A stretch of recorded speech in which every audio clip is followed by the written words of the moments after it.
Hello, everybody. Welcome back. And we're, as always, glad to have you with us on the channel. And as we typically do, today you're going to have the session start out with myself, and Lucy is with us, of course. Today, as I mentioned before, we've had a variety of formats. Today's format is probably going to flow along the lines of to say to, we'll begin the conversation, share whatever it is that they have to share, and then someplace within that flow, Lucy will either ask questions or look for expansion of the ideas or whatever it might happen to be. So, without further ado, I'm going to relax just a little bit, and we'll let my good buddy take center stage for a while.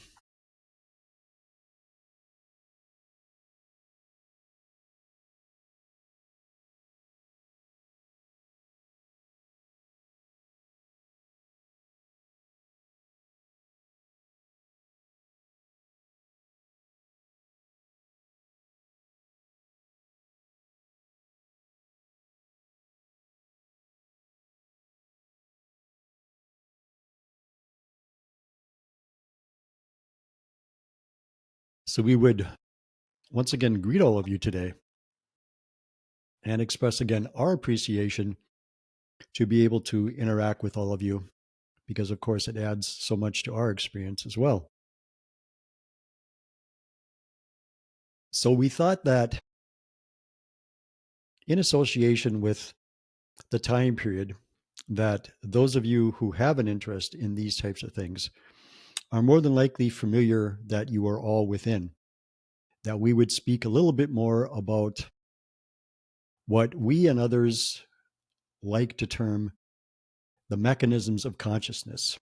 In other words, the how of how you are creating your reality. And these things are nice to know because they give you subject matters to be mindful of as you go through your day. Understanding the dynamic between you and your environment and how intimately connected they are, and how your environment becomes your environment, is something that will be advantageous to you to move through your existence in a way that feels, shall we say, more pleasant to you, where you're expressing yourselves in ways that are more what you consider to be your preference. And so, what we want to do today is to remind you of a few of those things and perhaps even express them in ways that may be a little unique to ways you've heard them expressed before, or perhaps not. So, one of the things that we'll begin with is the idea of, and first let's back up a little bit. So you've heard from others, perhaps from ourselves, that your experience of your reality comes about through an action of consciousness within this dimension that's been termed perception. So perception is made up within your experience of many, many interwoven layers. It's comprised of a number of things, which in its entirety then is perception. And all those layers and the garment that they weave is what it is that more encompassing you is paying attention to as your reality flows into your experience moment by moment by moment. So we're going to begin with the idea of thought. Now, if you have a friend of you perhaps ask you a question, they were familiar that maybe the night before you went to see a movie, and they may ask you, so what do you think? What do you think of the movie that you saw? Or perhaps you went to a restaurant and they may ask you, what did you think of your experience at the restaurant? So then, what is that experience? When you answer them, what is it that you're accessing as you answer their question? So Thought, which you may or may not be aware, has certain qualities to it. It interprets and it translates and it defines utilizing the information that it has at its disposal. So, in other words, thought in that regard is not a form of communication. It's a mechanism that translates and interprets and defines your communications. Your dreams are a form of communication. Your intuition is a form of communication. Your emotions are a form of communication, your feeling states, and there are many others. Thought is not a form of communication. It has a different expression within your reality, and it is part of your reality. Thought is also very, very, very tightly associated to all of your beliefs. So when it interprets and translates and defines, it's using your beliefs automatically.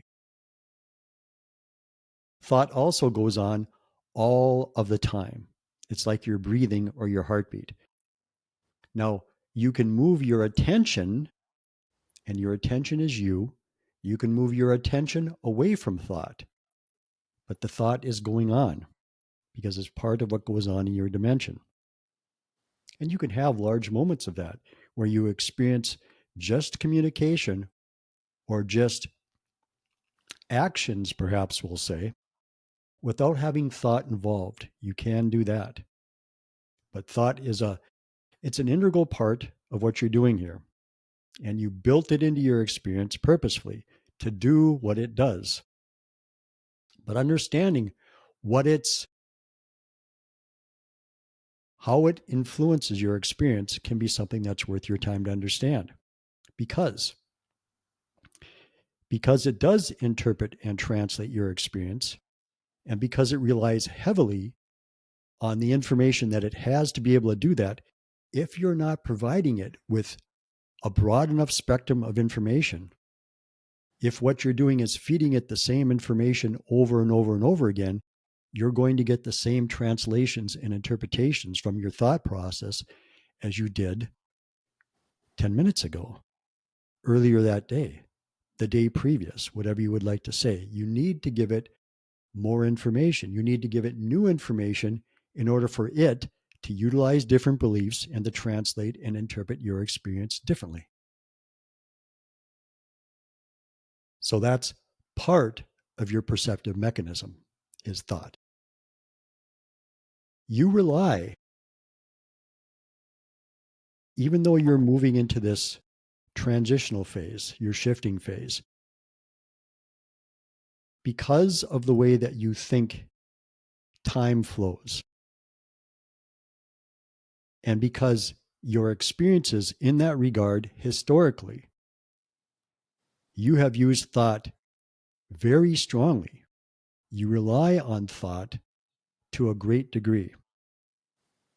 Some individuals, and usually these are more creative individuals in your societies, utilize imagination more. They utilize intuition more.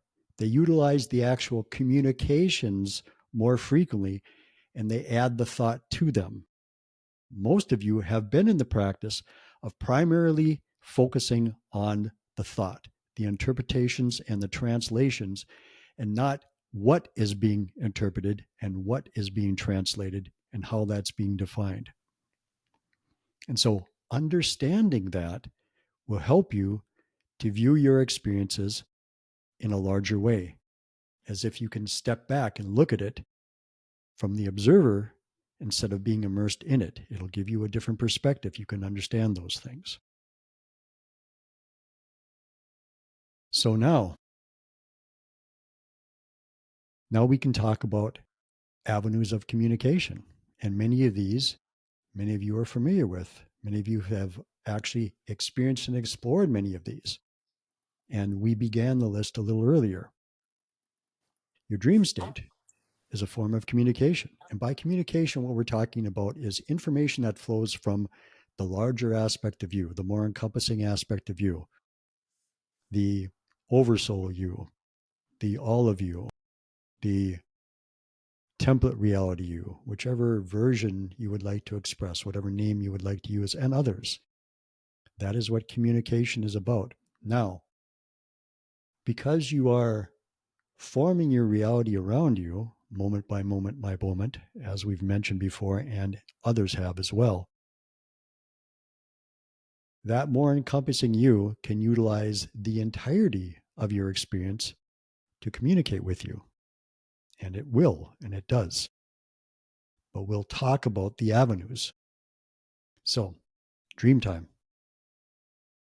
Daydreams are part of that as well. And they can happen in any moment. You can be focusing on something, you can let your mind wander for a little bit, and you will have communication come in. That is, in essence, a daydream of a sort. Your feeling states are communication. Your emotions are an expression of your feeling states. Your emotions communicate a signal that your feeling states are attempting to help you to understand. And we'll talk more of that possibly here. That may be a session on its own because there's a lot involved in all of that. Your physical reality is one of the ways that the larger you uses to communicate. You may feel a breeze show up at any particular moment and it'll stimulate thought in you. You may hear things, you may see things, music may play. There's many, many things that happen in your physical environment that can do that. Your body consciousness is another way that your more encompassing you will communicate with you. It will stimulate feelings within the body consciousness that will mean things to you, or it will bring about events to attempt to bring information to you that perhaps you're not catching in other ways.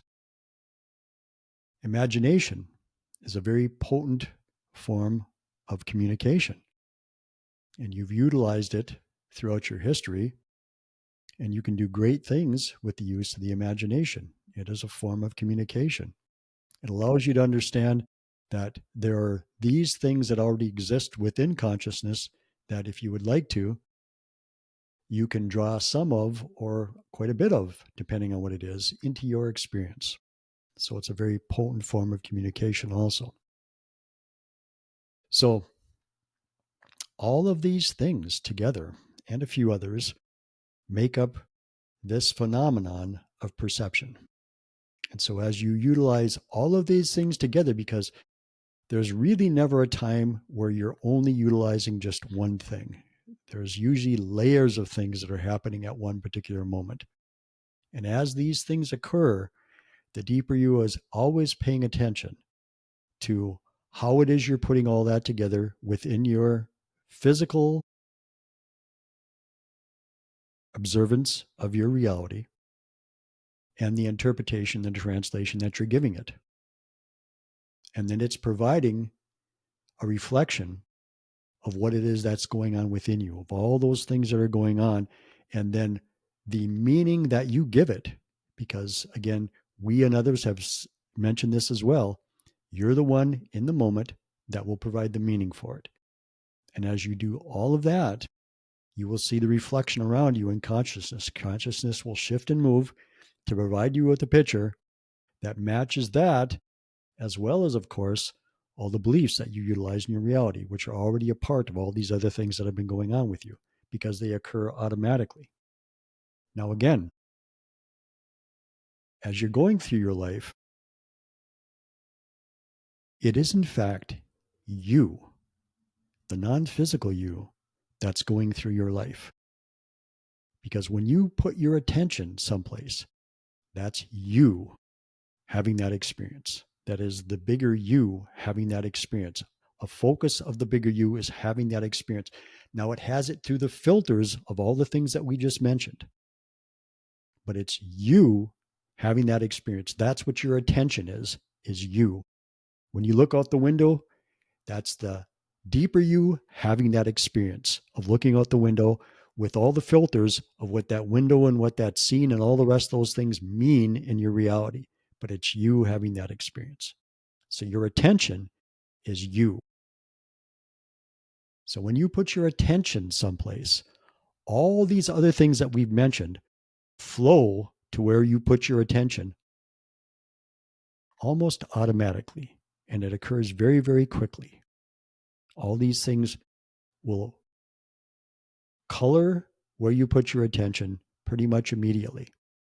Now, the more you're aware of all these various things, the more you can turn the volume a little bit on how quickly that automatically occurs. You can you can pick and choose more of those things that you want to color the experience of where you put your attention. And there's where your creative abilities really begin to flourish within this experience. It doesn't become such an automatic thing any longer. You have the ability to choose larger segments of how that experience is going to flow for you because you understand that there are all these things that are coloring your experience. You're tuned into all those things because this idea of mindfulness is there, where you're paying attention to you and then your experience around you as well, but primarily to you because you need to know what's going on with you to understand why your outer experience is showing up the way that it is. And so, as you do all of these things, you then be able to direct your experience because you're directing yourself. And it's you that is coloring your experience the way that your experience is. Because if you sit in the group of maybe 3 friends and you all gaze out the window onto the same scene, none of you is going to be experiencing that scene in the same way because you all color that scene in a different way. You all color it with your perceptive mechanisms. There are various experiences you've had in the past. There are various ideas and beliefs that you hold, that you utilize in your experience, that are different than these other friends of yours that are sitting next to you, even though you are viewing the same thing. And you have these types of things happen in your reality all the time. You can have situations like maybe a group of you went to see a play, or maybe you went to see a movie. And later, when you're talking about it, one of you mentions a part in the play or a part in the movie that nobody else remembers occurring in the movie. That's because they were having a different experience. All of you were having a different experience. Now, is it common? Is it quite the same? It has a lot of similarities, yes, but there will be differences within that. And the interpretations of the things that go on will may be quite different by the individuals. This phenomenon also occurs when, let's say, a crime occurs that many people witness. And as they interview each of these individuals, they can even find that one person says that this person is of one ethnicity when another person saw him as another ethnicity, or maybe different colored clothing, different heights. All sorts of things happen because, again, your perceptions are not the same. They are very unique to you. And understanding how it is that you build those perceptions is a very powerful thing to be able to understand and to utilize as you move into expressing your reality more along the lines of how you would like it to feel for you, how you would like it to show up for you. And so at this moment, we'll pause and see if there's any feedback, if there's any expansions, if there's any development that you think might be nice in this particular moment. Thank you. A quick question of clarification. You said that thought is not a form of expression. Then I think that you said it is communication. It can be utilized as a form of communication from our inner being. Can you clarify that? What we mentioned is thought is not a form of communication. These other things like imagination, intuition, and things like that, these are actually forms of communication. Thought is a type of expression of consciousness, yes, but it has a particular function within your reality, which we mentioned. It interprets, it translates, it defines your communications. It translates your communications. It interprets your communications. It is not, it doesn't in that regard flow from the larger you to give you information from that larger you about your experience. It is, in that sense, an entity that exists within the experience that is meant to collaborate with those flows of consciousness in a particular way. It has a particular job, shall we say, that it does.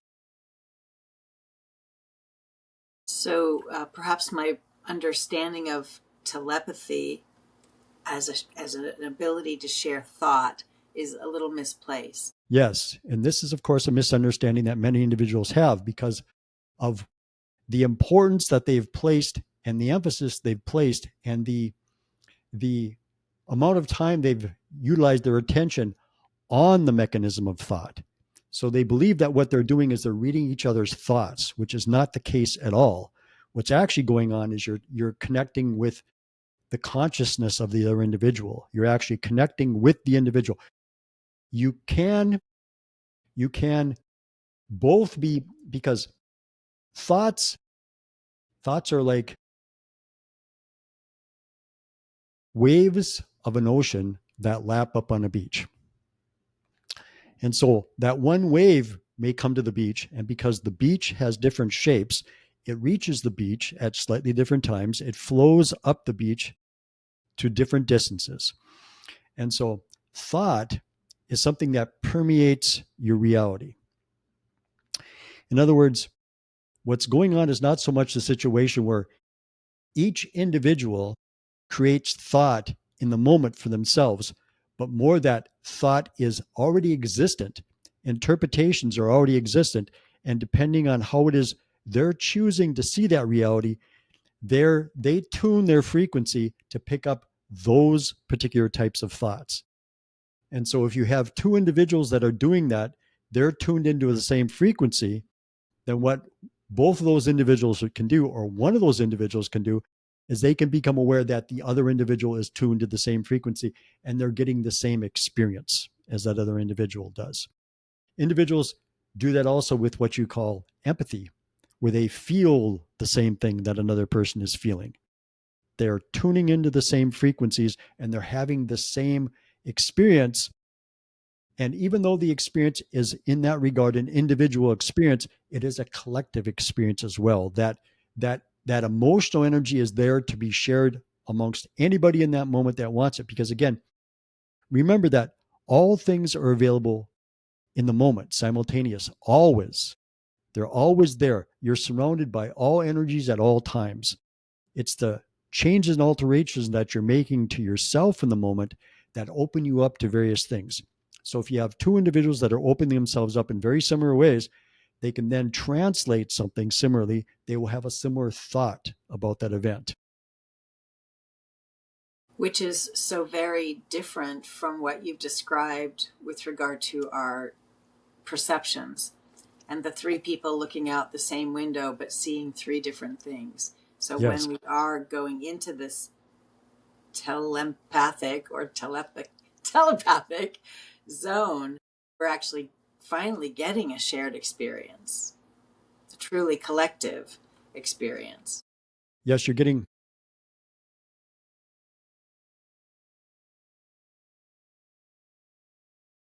an experience that is still very unique to the individual, but a shared experience at the same time. Um, if you realize that within all of consciousness, every moment within consciousness is a unique moment. No aspect of consciousness experiences itself, even those most expansive areas of consciousness and the way that you have a tendency to think about things, the same. There is no sameness within consciousness. Consciousness is always different. It's always perceiving things in a different way. And if we say moment, even that doesn't necessarily describe it quite accurately because you're there's still this idea, and you need to use it like this, of a snapshot, even though it's incredibly tiny, of time, and the ability to have a common experience within that tiny little snapshot of time. But this is not actually the way that that consciousness functions.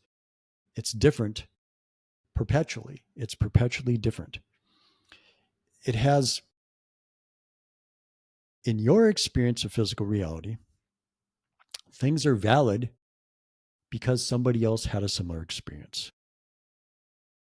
And so you look to other individuals to validate your own experience very frequently.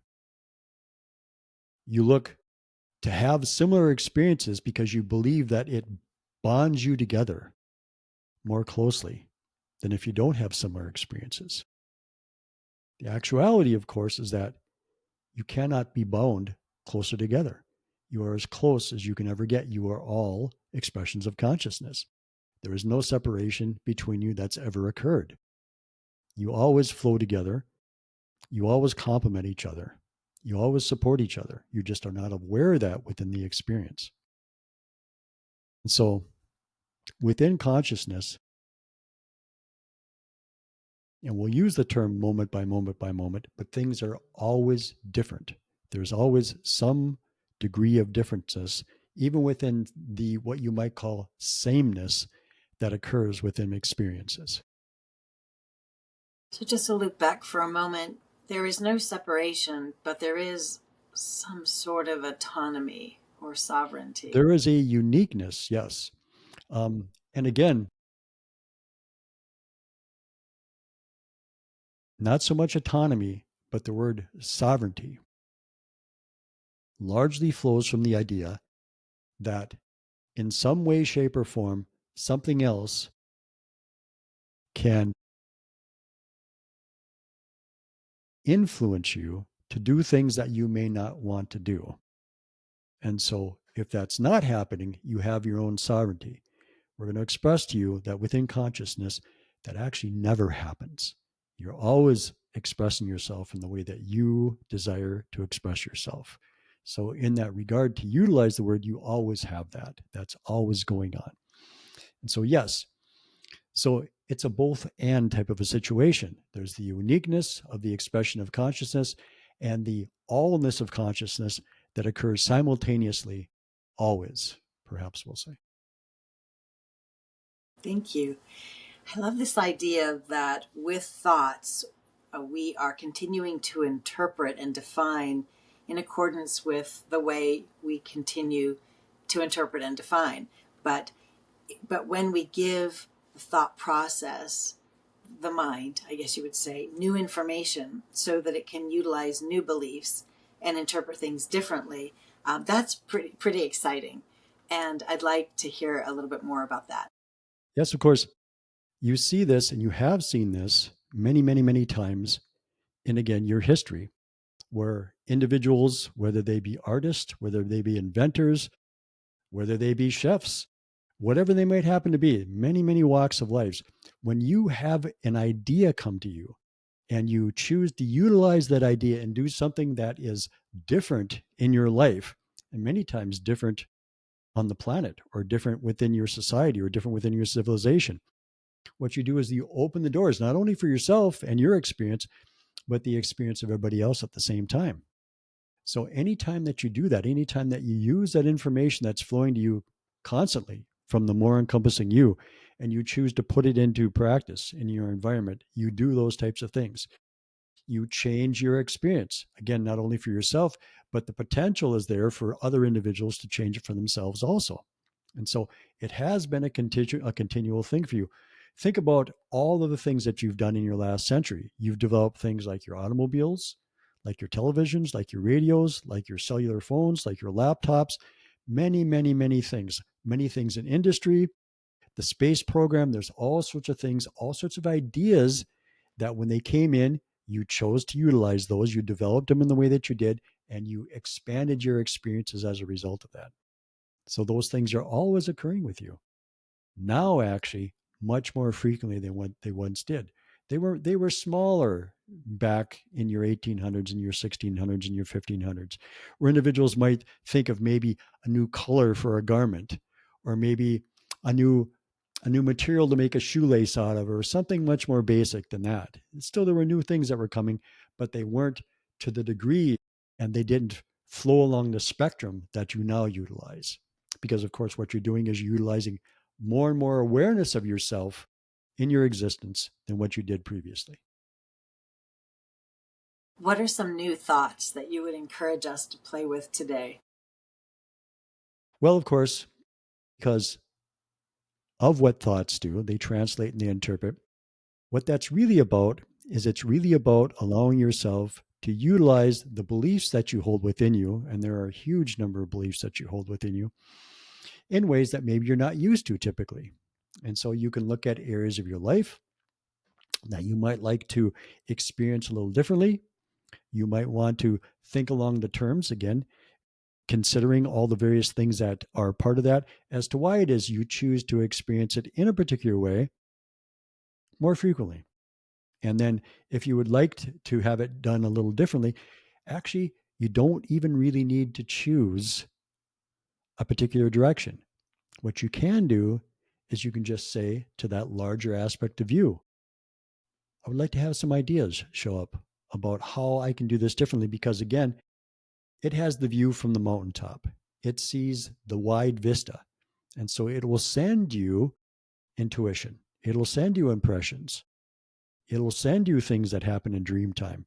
It'll maybe stimulate daydreams for you. You'll just have ideas pop in, feeling states, whatever it might happen to be. It'll begin to send those things your way. Actually, it's doing it all the time anyway. But as you open the door to those things, as you have the intention of picking those things up, then it's like you've tuned your radio station to more of that ability to pick those things up. And so they'll flow into your reality. And then they can affect how it is that you express yourself. And then you'll have the result of that expression. Super. Thank you. Any final comments for us today? Just that your experience of physical reality, especially in this time period, is very, very malleable. It is very changeable now. You're able to do quite a bit with it that by design you didn't do with it earlier. Even in your mid 1900s, you were living in an expression of your existence that you boxed in quite a bit more than what you're doing now. You are surrounding yourself with a larger box, and not only that, but that box has quite a few holes in the wall now. And so you're allowing yourself much more freedom to experience your reality in ways that in your previous experience really no longer hold true. So one of the things that we would suggest is don't look so strongly to your past experiences and to your history. Utilize in terms your what ifs and your imagination. Think in terms of what the potential is for you to be able to do. So if we were going to express anything, it would be that. Beautiful. Thank you so much. Yes. And today we're going to have perhaps a little briefer session than maybe we've had in the past. But if there's anything final that you'd like to add, go ahead and do that. Otherwise, we think that that's going to be what we will share today. I feel complete. Thank you. Okay. Thank you very much. And as always, we appreciate our time with all of you.